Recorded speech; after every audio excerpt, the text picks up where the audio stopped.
A man arrested in connection with the fatal 2021 rollover at Buffalo Springs Lake has pleaded guilty.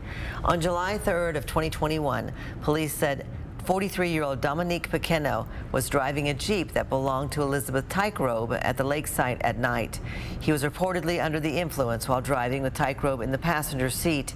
Investigators said he veered off the trail and ended up with the vehicle hanging over the edge while his passenger was ejected. Tykerobe's body was found the following day when another driver crashed near the same spot.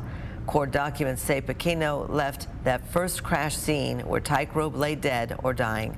He was arrested on June 26 of 24, and today he pleaded guilty to failure to stop and render aid, resulting in death. He was sentenced to 6 years probation and must now spend 48 hours in jail for each of those years on Elizabeth Tykerobe's birthday.